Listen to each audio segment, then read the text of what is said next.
Hello, YouTube. It's me, John Avenger, once again, and welcome to a review. I'm not going to do any podcast for a couple of days, so I might as well give you guys a review of a movie I recently saw on Paramount Plus. It was the remake 2025 version of not War of the Worlds, but another remake that kind of sucked, and that was The Running Man with Glenn Powell instead of Arnold Schwarzenegger. This one was just like really underwhelming. Like, it's not the worst movie I've ever saw. It's not even one of the worst movies from last year. It was just there, it could have been so much better. This is a remake that had a bigger budget than the original. It's way longer than the original. It has a decent cast. It's not like the cast sucked or anything. It's just that I wasn't, I didn't know Edgar Wright, who was this movie for? Was it for the fans of the book, fans of the original, or your own trying to do your own thing? And it's not. It's completely different. I mean, yeah, it's faithful to the book, but I'm bored throughout most of it. The Running Man stuff doesn't happen until almost an hour into the movie.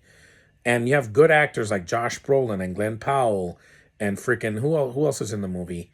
The black girl that was in the Batman, I forgot her name. She plays Glenn Powell's wife in the movie. They have a kid and they need medicine. I'm like, I didn't want to see that in The Running Man. That's why he's doing The Running Man, for his child. I'm like, guys, you got to get a better sob story than that. Coleman Domingo is too much. He's a cartoon here. He's an openly gay black man yelling at the screen like this. This is America, goddammit, and we don't put up with no bullshit. I'm like, dude, why are you yelling? You're never gonna top Richard Dawson in the original. He was over the top, but not this much. And I'm sorry, but he could have been cut from the movie. He's not even intimidating. And also, Brolin is, I mean, he was Thanos, because who else is going to be more intimidating than that in the MCU?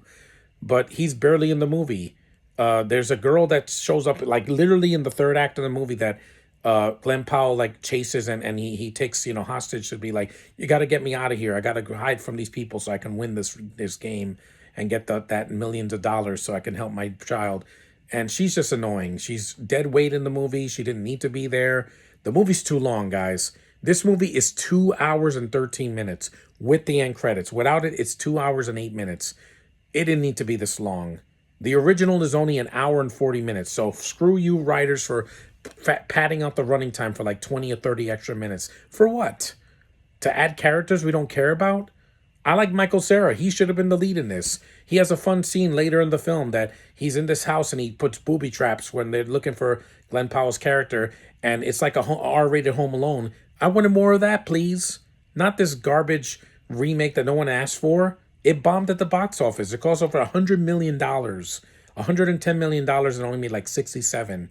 It deserved to bomb, guys, and I'll tell you why. The original was fine for what it was.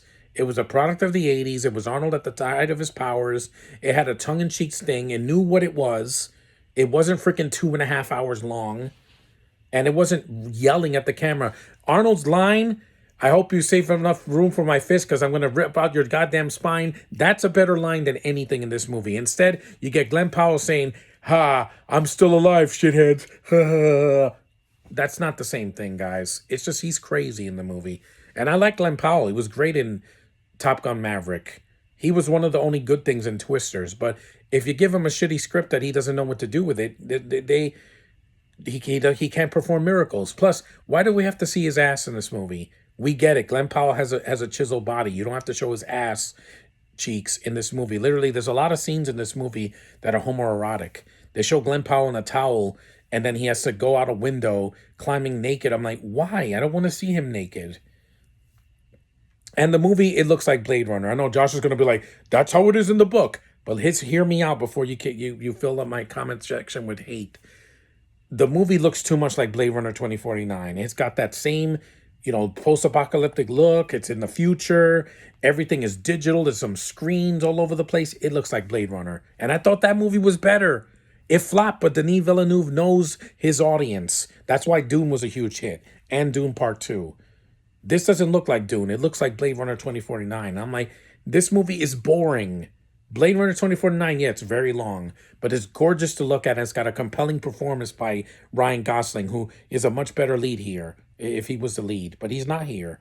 Michael Cera was the best part of the movie, and he dies. Of course he dies, because he had personality. He wasn't, I'm going to do this, James, and run for my family.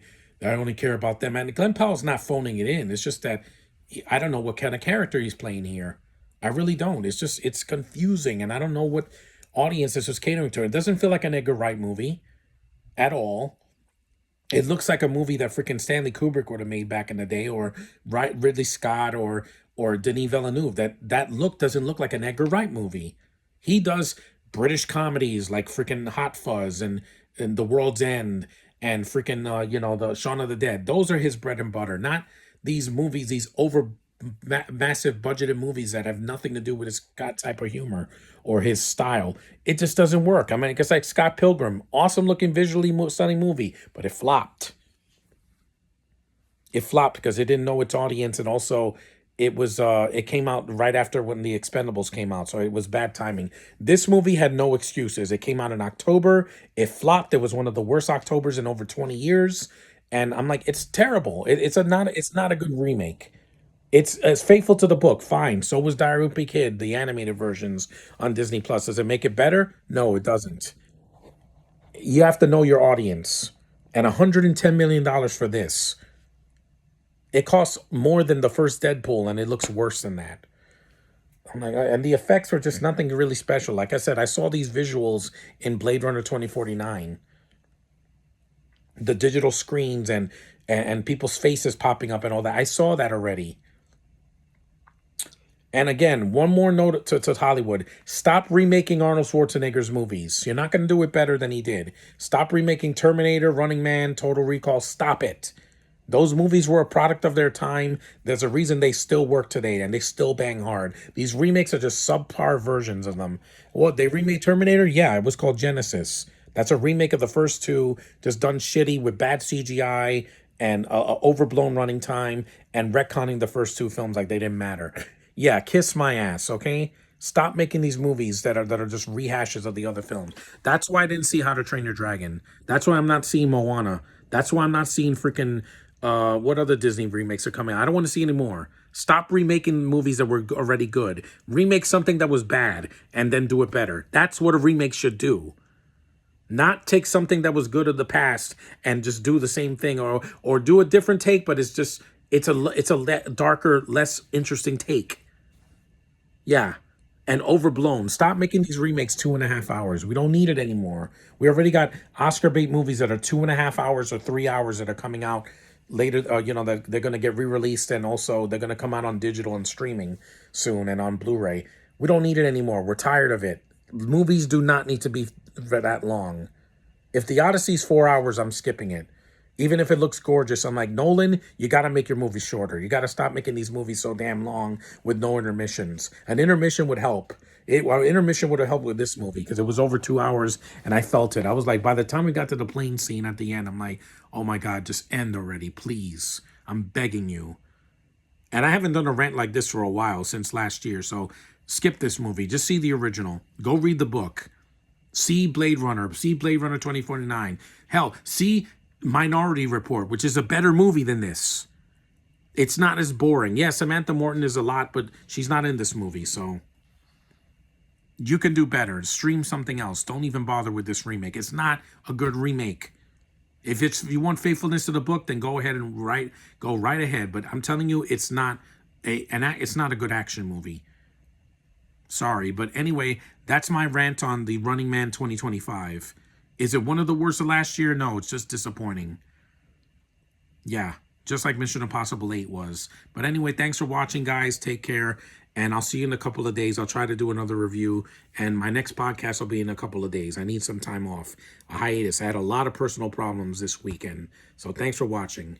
Yeah! Fuck this remake. Thank you.